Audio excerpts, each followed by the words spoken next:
Darlene McBain du balado La Terre et la Table, de génération en génération.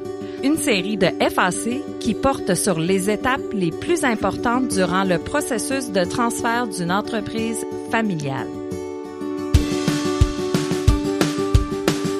Finalement, être bien entouré, ça permet d'avoir accès à de multitudes d'informations et de compétences dans les différents secteurs d'activité.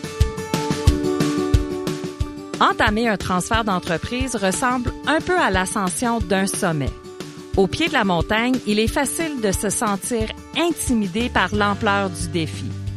D'où l'importance de commencer le périple avec les bons outils et des guides expérimentés.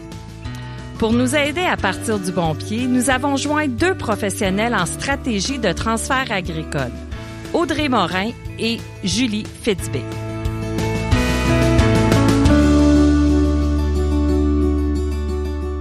Bonjour à vous deux. Dans le transfert d'une entreprise agricole, la première marche semble souvent la plus difficile à monter. Julie, d'après ton expérience, quelle est la principale préoccupation des producteurs au moment de se lancer dans l'aventure? Bien, ce qu'on entend le plus au début du processus, c'est vraiment que les gens savent pas par où commencer. Fait que, en quelque part, c'est normal parce que la plupart d'entre vous, mais vous allez faire un seul transfert dans votre vie. Comme cédant, ben vous avez soit une expérience là, d'un transfert passé quand vous étiez la relève, ou comme un nouveau gestionnaire là, lorsque vous avez démarré votre entreprise. Les cédants, il faut se rappeler là, qu'on a été une relève dans le passé, puis qu'il y a des choses qu'on peut reprendre de cette expérience-là, mais d'autres qu'il faut absolument adapter à la réalité d'aujourd'hui. J'imagine à quel point certains producteurs peuvent se sentir dépassés par l'ampleur de la tâche à accomplir, sans trop savoir vers qui se tourner en premier. Audrey, j'aimerais que tu nous expliques de façon concrète comment se déroule le transfert. Est-ce que c'est un long processus? En fait, souvent, notre réponse, ça va être sur plusieurs années ou ça va dépendre. Laissez-moi vous expliquer pourquoi. En fait, c'est que le transfert inclut plusieurs phases. Le transfert se définit par 3 événements majeurs. La première qui sont effectuer les opérations courantes, donc ce qui fait que tous les tâches que l'entreprise roule bien dans la vie de tous les jours. Partager la gestion, la prise de décision. Quelle information ma relève va-t-elle avoir besoin pour être capable de participer dans cette phase-là? Donc, souvent, le partage des états financiers. Puis l'étape finale, ça va être le transfert des actifs. Mais tout au long de ces 3 événements-là, vous aurez 9 étapes importantes pour le transfert. Souvent, la relève ne se sent pas en période de transfert tout de suite, mais plutôt comme un employé. Mais une fois que les 3 événements sont bien identifiés, ça permet de concrétiser le début du transfert et où est-ce qu'on est rendu. La relève, évidemment, a hâte de commencer. Souvent, ils ont des expériences à l'extérieur de l'entreprise, des nouvelles idées, ils veulent amener ça à l'entreprise familiale. Le cédant, des fois, sont plus au ralenti, leur appétit pour le risque n'est peut-être pas là. Donc, pour certains parents aussi, la retraite est synonyme de plus avoir de projets. Comme entrepreneur, les projets ont été longtemps source de motivation. Donc, la retraite est maintenant une chance pour vous de ne plus avoir à faire toutes les tâches, mais vous pouvez choisir celle à quoi vous voulez participer qui vous apporte encore du plaisir. Je me doutais qu'avoir un plan solide et réfléchi est important, mais je ne pensais pas qu'il y avait autant d'étapes à suivre. Julie, qu'est-ce que ça représente comme charge mentale pour les cédants et la relève? Et comment gérer cette pression supplémentaire? C'est un stress immense. Donc, c'est un peu l'inconnu, puis ça soulève plusieurs questionnements qui peuvent engendrer ce stress-là. Donc, par exemple, combien d'impôts je vais avoir à payer, ou est-ce que ça va être difficile pour moi de devoir accepter là, de passer le flambeau à ma relève au niveau de la prise des décisions, ou est-ce que je vais avoir assez d'argent pour ma retraite, puis comment je vais être équitable avec tous mes enfants là, si un seul prend la relève de l'entreprise. Fait que comment arriver à diminuer ce stress-là? Bien, à la base, de bien se préparer, là, c'est rassurant parce que c'est l'inconnu un peu là, qui est inquiétant. On constate que les gens anxieux là, face au transfert ont tendance à reporter les discussions. Mais les discussions, c'est pas une finalité. Au contraire, là, dans bien des cas, là, elles permettent de baisser le stress parce qu'on avance dans le processus puis on y voit plus clair. Également, dire ce qu'on ressent à ses proches, là, c'est aussi libérateur. Puis diviser le processus en étapes, bien, ça nous permet là, de prendre une marche à la fois pour que l'envergure du transfert là, soit moins intimidant là, puis beaucoup moins accaparant. À ton avis, Audrey, quelle serait la première étape à accomplir en tout début de processus lors d'un transfert? Pour débuter le processus, on peut regrouper tous nos documents nécessaires pour bien s'y approprier parce que ça permet de bien comprendre notre structure. Donc, on a une structure d'entreprise, de la vie de tous les jours, mais il y a une structure aussi légale. Donc, ici, on parle vraiment de comprendre la structure légale. Parfois, il y a eu plusieurs transactions avec les années. Donc, qui sont les parts participantes, les parts votantes? Est-ce que les terres sont dans nos noms personnels? Est-ce que c'est au nom d'une compagnie, une société en nom collectif? Parfois aussi, on s'aperçoit que certaines étapes précédentes n'ont pas été terminées. Comme le décès d'un grand-père il y a 2 ans, son nom est encore sur une des propriétés, il faut gérer cette succession-là avant de pouvoir commencer la nôtre. Ça, c'est certain. Mettre à jour aussi vos livres de minutes, c'est pas toujours fait, des fois. Donc, le but de tout mettre à jour est d'avoir une base bien préparée pour faciliter votre transfert. Les cédants et la relève, comme ça, ont un départ aussi avec le même niveau d'information. Parlons un peu des enjeux humains liés au transfert. D'après toi, Julie, est-ce que ça vaut la peine d'organiser un conseil de famille pour avoir une discussion franche sur le sujet? Oui, puis il faut se questionner aussi sur la dynamique familiale. Certains membres de la famille, là, ils pourraient appréhender les discussions puis même avoir une petite hésitation là, à aborder ce sujet. Donc, ça peut être intéressant là, d'y aller un peu à la fois là, en se demandant en premier, là, est-ce qu'on a identifié la relève, oui ou non? Puis si oui, est-ce qu'on l'a informé, cette relève-là, de nos intentions? Parce que souvent, on sait c'est qui, mais le sujet n'a pas nécessairement été discuté avec elle. Puis il faut pas non plus présumer que si un de nos enfants travaille sur la ferme, qu'il va automatiquement vouloir là, devenir propriétaire de celle-ci. C'est aussi important de proposer une période d'essai. Durant celle-ci, on en profite pour déléguer une tâche un petit peu moins maîtrisée là, par la relève. Est-ce que le rôle de chacun est défini dans le transfert? Parce qu'il faut surtout éviter là, que tout soit fait par une seule personne, puis de pas impliquer là, tous les parties concernées. La collaboration là, de tous est essentielle, ça nous permet de bien s'y retrouver. Également, le rôle de chacun est appelé à évoluer au cours du processus. Par exemple, l'implication de la relève là, au sein de la gestion, elle va s'intensifier avec le temps. Il faut aussi se fixer des échéanciers et des objectifs autant au niveau là, personnel qu'au niveau de l'entreprise. Par exemple, est-ce que je veux travailler jusqu'à 65 ans? Est-ce que j'aimerais que mon conjoint vienne travailler avec moi sur l'entreprise? Puis oublions pas, là, on dit souvent qu'une carrière, ça se bâtit, puis qu'une retraite, ça se prépare. De ton côté, Audrey, aurais-tu des trucs à partager pour garder une bonne communication avec les membres de la famille durant le processus? Tout à fait. Il faut être transparent durant la période de transfert. Donc, les familles, soit ils partagent tout à travers le transfert ou certaines ne partagent rien de peur de causer des vagues. Donc, quand on le fait, c'est qu'on veut éviter de causer des conflits. Donc, si on a de l'espace nécessaire pour faire des échanges de votre vision, juste le fait de prendre le temps d'écouter la perspective de chacun peut favoriser un échange positif. Avoir des opinions différentes, ça n'égale pas nécessairement un conflit. Le partage d'idées, même si c'est différent, ça peut vous permettre d'entendre une perspective que vous n'aviez pas pensée. On doit aussi se questionner sur qui on implique dans les discussions. Est-ce que les discussions ont un impact sur les membres de la famille, sur les gestionnaires ou sur les propriétaires? On a un outil sur notre site web qui s'appelle le transfert de la ferme. Quels sont les rôles de chacun? Donc, sur ce schéma, vous allez retrouver la famille, les gestionnaires et les propriétaires. Et vous allez être capable de localiser dans quel cercle ils se situent et de pouvoir évaluer les conflits potentiels et les impacts potentiels sur les membres de votre cercle. On veut éviter de créer aussi des attentes trop grandes avant d'avoir toute l'information nécessaire. Donc, je vous donne l'exemple. On a 4 enfants. 3 qui sont pas intéressés, 1 qui est intéressé, et puis on lui dit d'ici les prochains 5 ans, les 3 non intéressés auront accès à 200 000 $. Mais en fait, vous n'avez pas encore fait votre plan d'affaires. Quand vous faites votre plan d'affaires, vous réalisez que ça va être une trop grosse demande sur votre entreprise. Donnez-nous un bon conseil pour ceux qui hésitent encore à entamer cette conversation-là avec leurs proches. Si vous avez tendance à reporter le démarrage des discussions, posez-vous la question « Pourquoi je me sens pas prêt? » Puis écrivez-le noir sur blanc ou encore partagez-le avec une personne de confiance à haute voix. Vous allez maximiser vos chances de concrétiser vos pensées en action. Puis en même temps, c'est le temps de commencer à faire du ménage dans vos papiers, regrouper la paperasse, puis mettre tout ça à jour. Vous pouvez aussi communiquer avec un membre de notre équipe via notre site web si jamais vous en sentez le besoin. Très intéressant tous ces conseils. Et depuis le début de l'entrevue, j'écoute vos explications et je me rends compte à quel point le processus de transfert représente un effort collectif de grande envergure. En tout cas, c'est un défi qu'on ne surmonte pas seul.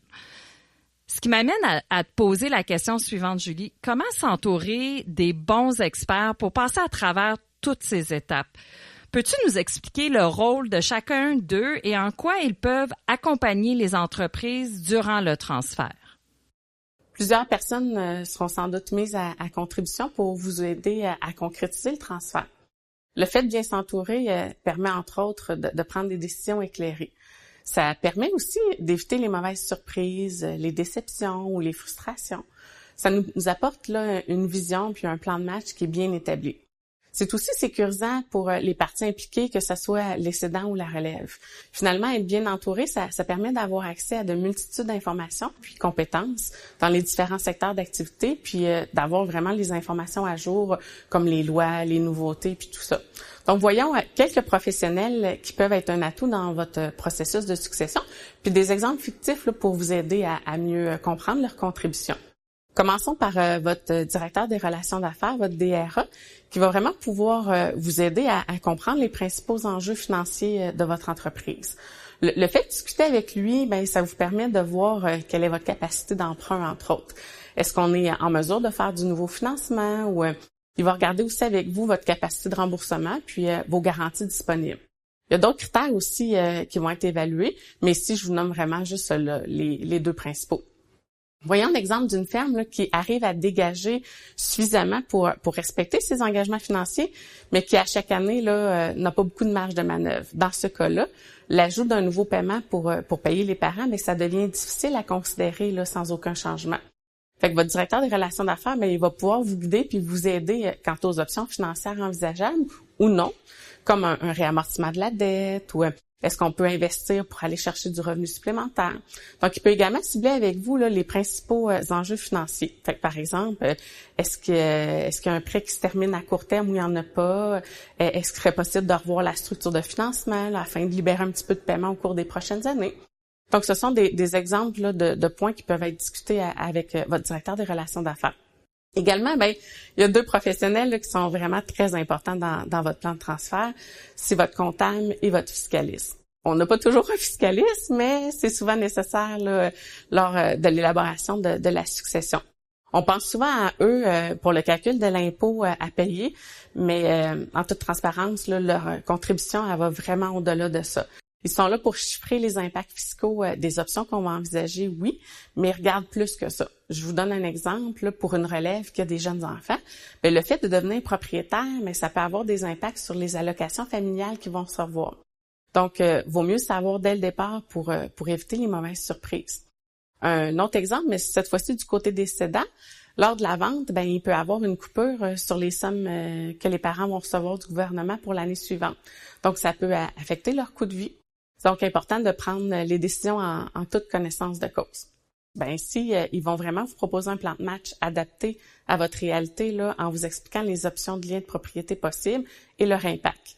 Vous expliquez aussi la différence là, pour les deux parties de vendre ou d'acheter les actifs versus là, reprendre la société ou la compagnie. Est-ce qu'ils vont vous coacher aussi sur est-ce que vous devriez là, créer une nouvelle entité ou non? Bref, le comptable et le fiscaliste là, vous guident, oui, pour diminuer les impacts fiscaux, mais aussi pour avoir une vue d'ensemble là, des options possibles. Un autre conseiller qui est souvent très important dans l'élaboration d'un plan de transfert, c'est le conseiller en gestion. Il peut vous aider à faire le portrait de votre entreprise, puis vous accompagner pour fixer vos objectifs professionnels, mais aussi personnels. Avec ces informations, il peut alors vous proposer un plan de match qui va être cohérent en lien avec les objectifs, mais surtout pour la pérennité de l'entreprise. Minimalement, il y a un budget prévisionnel qui va être fait en tenant compte du calendrier des investissements à venir puis des nouveaux paiements. Cet exercice, ça permet de s'assurer de la capacité financière en lien avec les montants établis pour finaliser la transaction. Un conseiller en gestion, ça fournit une sécurité supplémentaire pour la relève puis ça aide à avoir une saine transition. Selon les besoins, les mandats s'adaptent là, à la situation. Par exemple, un budget de trésorerie peut être nécessaire. Il peut vous aider à trouver des subventions disponibles ou encore là, vous accompagner pour travailler à améliorer la rentabilité de votre entreprise. Ça peut arriver qu'un des enjeux ciblés soit la rentabilité ou plutôt le manque de rentabilité. Donc, en travaillant sur un plan de redressement, ça permet au moment d'intégrer la relève d'avoir la capacité financière de le faire. Bref, l'offre de service s'adapte là, vraiment aux besoins et à votre secteur d'activité.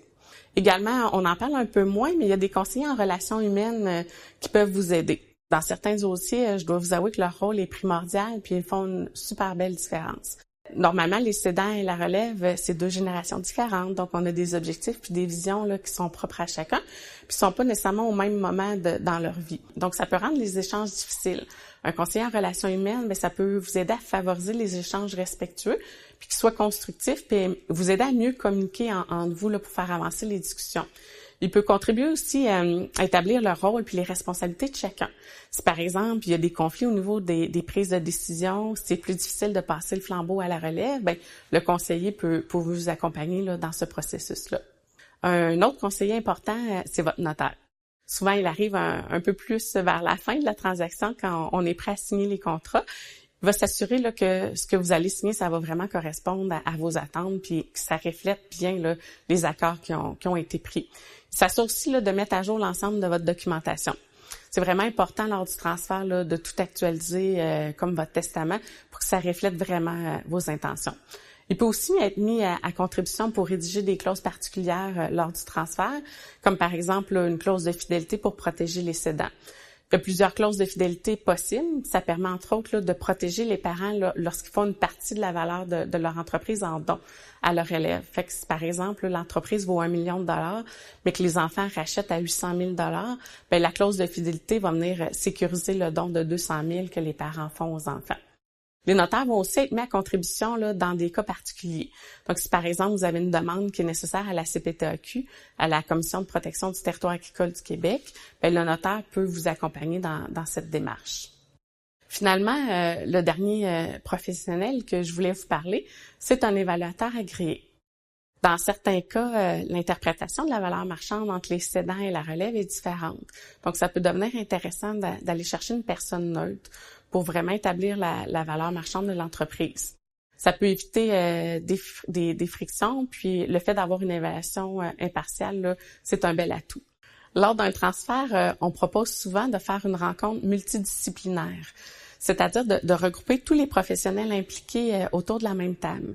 Ça permet vraiment de faire avancer les réflexions car on se retrouve avec plusieurs têtes autour de la même table, donc plusieurs expertises et plusieurs champs de compétences en même temps. C'est une rencontre qui est très efficace car ça évite souvent de devoir répéter la même chose à tout le monde. On diminue les risques aussi de malentendus car tous les professionnels dans votre dossier ont la même information. Bref, c'est normalement très payant pour l'avancement d'un dossier de faire une rencontre multidisciplinaire. En terminant, Julie, aimerais-tu lancer un défi à nos auditeurs sous forme d'actions concrètes qui les aiderait à arriver à bon port dans cette belle aventure? C'est d'établir vos besoins afin de cibler les professionnels nécessaires dans l'avancement de votre plan de transfert. Si vous ciblez là, des besoins qu'on n'a pas nommés, n'oubliez pas qu'il existe d'autres types de services disponibles. Ici, moi, j'ai fait juste un survol là, des principaux, mais il y en existe plusieurs autres. Prenez-vous un peu d'avance là, pour éviter aussi les délais puis être prêt là, au moment souhaité.